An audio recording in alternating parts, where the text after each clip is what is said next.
मध्य प्रदेश की चुनावी विसात पे चल रहे सियासी दाव में आपका स्वागत है। मैं हूं राहुल सिंह। मेरे साथ मौजूद हैं कांग्रेस के वरिष्ठ नेता श्री दिग्विजय सिंह। कांग्रेस की राजनीति के चाणक्य माने जाते हैं, पार्टी के महासचिव हैं। दिग्विजय सिंह साहब, स्वागत है आपका सियासी दाव में। पहली बात तो मैं कोई चाणक्य नहीं हूँ, एक बहुत साधारण व्यक्ति हूँ और साधारण कांग्रेस का कार्यकर्ता हूँ। आपको माना जाता है चाणक्य, वैसे ये आपकी मेहरबानी है, लेकिन वहाँ की कोई मेरे और उनके बीच में कोई तुलना नहीं है। वो कहाँ चाणक्य जी कहाँ और कहाँ मैं।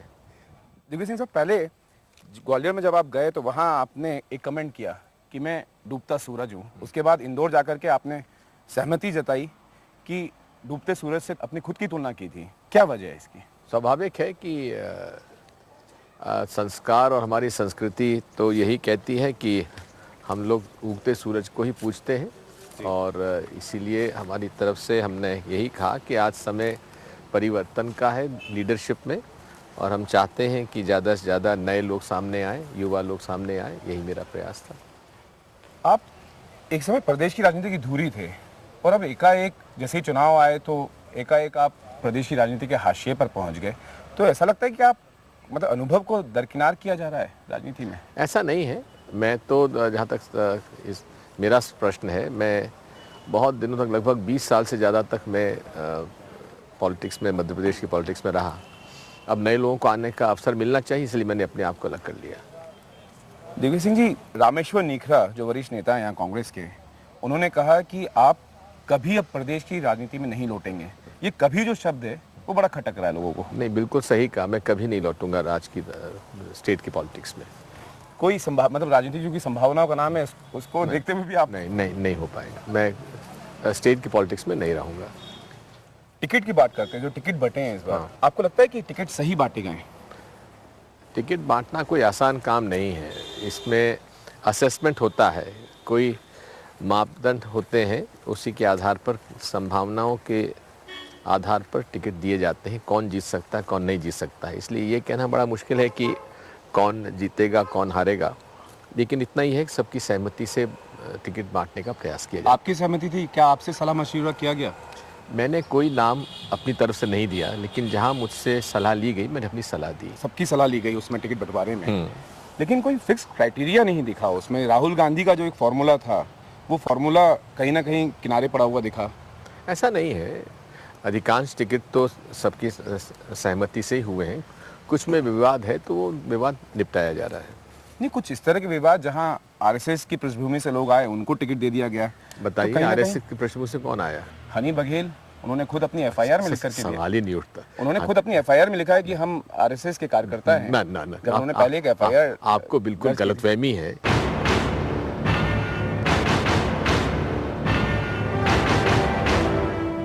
इसके पिता आपको मालूम नहीं है, प्रताप सिंह बघेल मेरे मिनिस्टर थे। अर्जुन सिंह जी के, सुन लीजिए, अर्जुन सिंह जी के, ये तो हनी बघेल तो नहीं, उन्होंने खुद अपनी एफआईआर में लिखा है। ऐसी एफआईआर वो खुद को क्यों लिख सकता है? क्या मैं खुद मौजूद था वहां पर?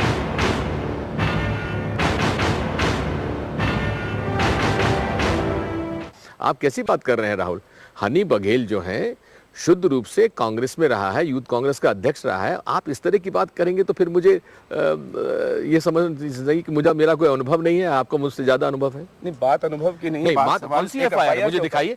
मुझे दिखाइए एफआईआर कहाँ है? टीवी ने एफआईआर दिखाई है। बिल्कुल गलत है, बिल्कुल गलत है। अगर आपने दिखाई तो गलत खबर दिखाई है।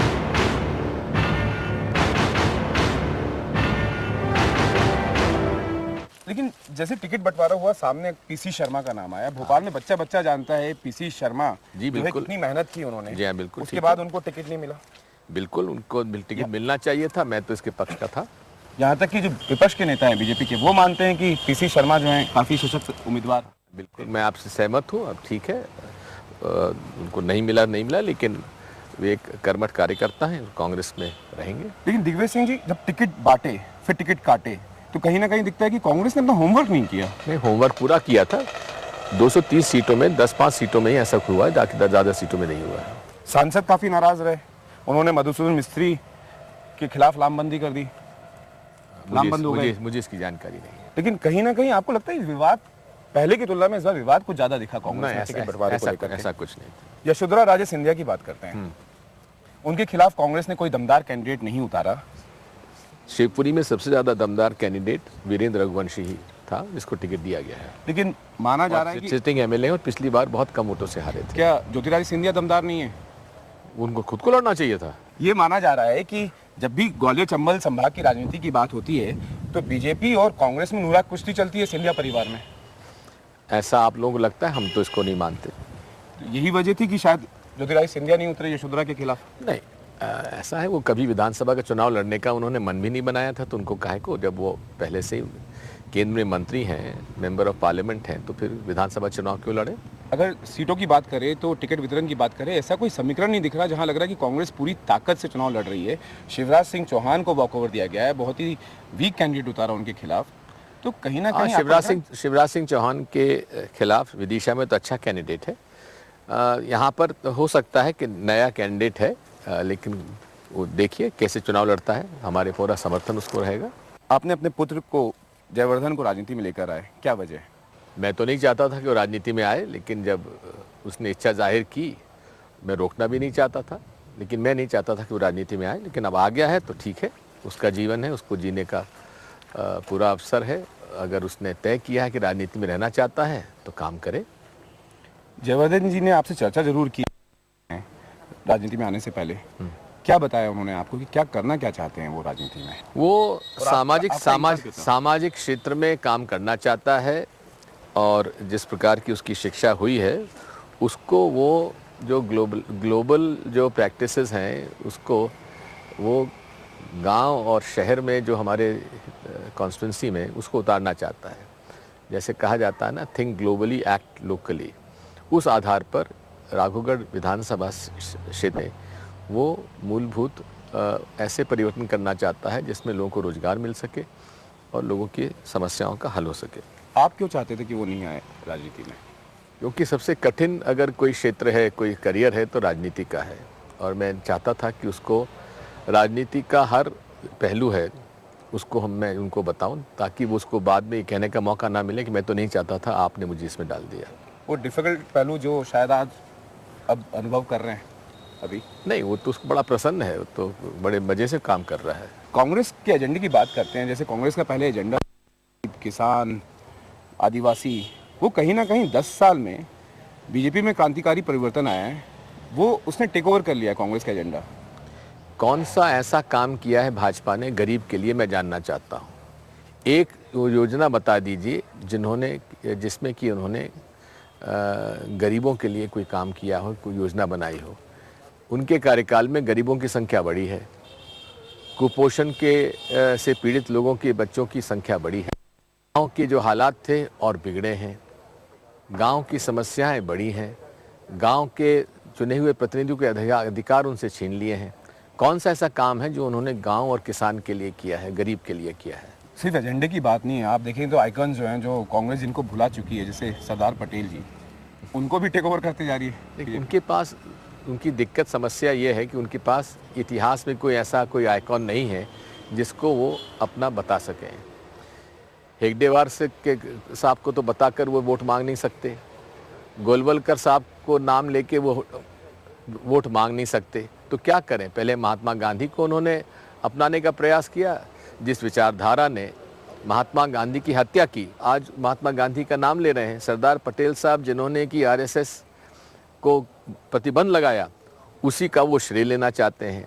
उनकी कमज़ोरी है कि उनके पास ऐसा कोई आज़ादी की लड़ाई में योगदान नहीं रहा जिसको राष्ट्रीयता का एक प्रमाण जिसे दिला सकें। उसकी वजह से ये कांग्रेस के लीडर्स को अपनाना चाहते हैं।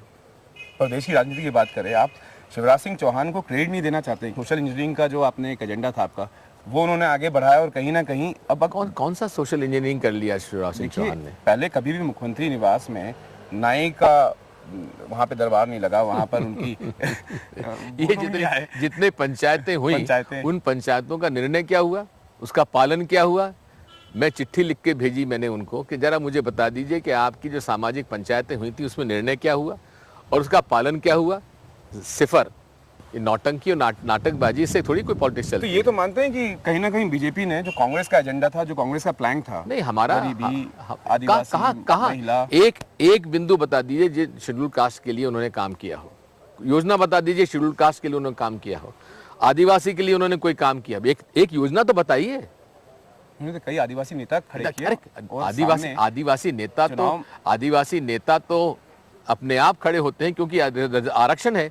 लेकिन मैं आपसे पूछना चाहता हूं राहुल जी, एक योजना बता दीजिए अनुसूचित जाति के लिए, एक योजना बता दीजिए आदिवासियों के लिए उन्होंने लाए हो। तो फिर क्या वजह? हमारी योजनाओं को उन्होंने और समाप्त कर दिया। लेकिन फिर क्या वजह है कि कांग्रेस को वोट नहीं मिलते जब आदिवासी वोट बैंक की बात आती है? क्यों नहीं? वोट बैंक होते ही नहीं है आज के युग में, कोई वोट बैंक नहीं होते हैं। आज के युग में हर परिवार अपना खुद का वोट अपने हिसाब से देता है, इसलिए कोई वोट बैंक पॉलिटिक्स कभी होती नहीं है। आप लोग बड़ी गलतफहमी में हैं। वोट बैंक पॉलिटिक्स नहीं होती, लेकिन कहीं ना कहीं नेता खड़े होते हैं, वो समाज उनको वोट देता है। तो कहीं ना कहीं कांग्रेस का जो एक पारंपरिक माना जाता था कि उनको भी वोट देता है, हमको भी वोट देता है। ऐसा है, कोई जरूरी थोड़ी कोई राजनीति में कोई समाज बिका हुआ थोड़ी ना है। लेकिन दिग्विजय सिंह जी, अगर आपको वोट दे रहे होते तो आपकी पार्टी सत्ता में होती। या सत्ता में हम लोग रहे हैं और पिछले चुनाव में भी हम लोग की सीटें काफ़ी बड़ी हैं, इसलिए ये कहना गलत है कि हम लोग बिल्कुल वहाँ से अलग हैं। इस बार कितनी सीटों पर आपका दावा होगा? हम लोग तो बहुमत लाने का प्रयास कर रहे हैं। कॉन्फिडेंट है? बिल्कुल। कहाँ पिछली बार आपको शायद झाबुआ से आपको परिवर्तन दिखा था, इस बार क्या उम्मीद है? सभी जगह हम लोगों के अच्छे नतीजे आने की संभावना है। धन्यवाद दिग्विजय सिंह साहब, सियासी दाव से बातचीत करने के लिए। ये थे कांग्रेस के वरिष्ठ नेता श्री दिग्विजय सिंह जी। अगली बार सियासी दाव में हम फिर हाजिर होंगे और आपको बताएंगे कौन सा नेता चल रहा है सियासत की कौन सी चाल।